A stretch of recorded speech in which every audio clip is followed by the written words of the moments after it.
অপেক্ষায় থাকলেও ডাকেনি বিসিবি, আক্ষেপের সুরে বললেন মোহাম্মদ রফিক। আরও একবার জানালেন জাতীয় দলের কোচ হওয়ার আগ্রহের কথা। তার মতে ক্রিকেট নিয়ে আগ্রহ কমছে সাধারণ মানুষের, আর সাকিবকে মিস করছে পুরো ক্রিকেট বিশ্বই।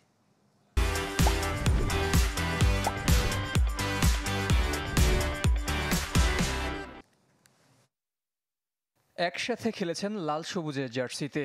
এবার কোচিং ক্যারিয়ারেও সতীর্থ মোহাম্মদ আশরাফুল ও মোহাম্মদ রফিক।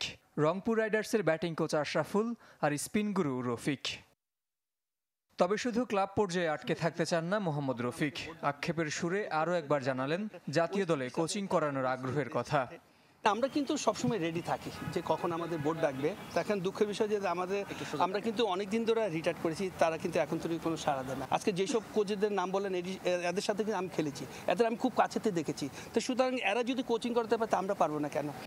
রফিকের মতে টাইগারদের বাজে পারফরমেন্সের কারণে ক্রিকেটে আগ্রহ কমছে দেশবাসীর। তবে বিশ্বাস করেন দুঃসময় পেছনে ফেলে ঘুরে দাঁড়াবে টিম বাংলাদেশ। সারা দেশবাসী এখন হতাশায় বাংলাদেশের ক্রিকেট নিয়ে। তাই এটা হতে পারে যে সমস্যাটা হচ্ছে, বাট আবার দেখা যায় একসময় কেটে যাবে। তা আমি মনে করি যে কোনো জিনিসটা আপনার একটা ধৈর্য দরকার এবং হতে পারে। বাট তারপর আমি বলবো যে বাংলাদেশ এখন যে পর্যায়ে আছে এত খারাপ খেলা উচিত ছিল না। যদিও ওয়েস্ট ইন্ডিজ সফরেই বদলে যাবে বাংলাদেশ, জোরালোভাবে সেই প্রত্যাশাও করতে পারছেন না মোহাম্মদ রফিক। তার মতে সাকিব মুশফিকদের মতো তারকার অভাব পূরণ করার মতো ক্রিকেটার এই মুহূর্তে দলে নেই। যে তিনটা প্লেয়ারে আপনি বলতেছেন, এই তিনটা প্লেয়ারের যদি আপনি চিন্তা ভাবনা, সত্যি কথা কি বাংলাদেশ ওই জায়গাটা পূরণ করার মতন প্লেয়ার নাই। তারপর যদি হতে পারে যে আবার দেখা যায় বেটার খেলতেও পারে।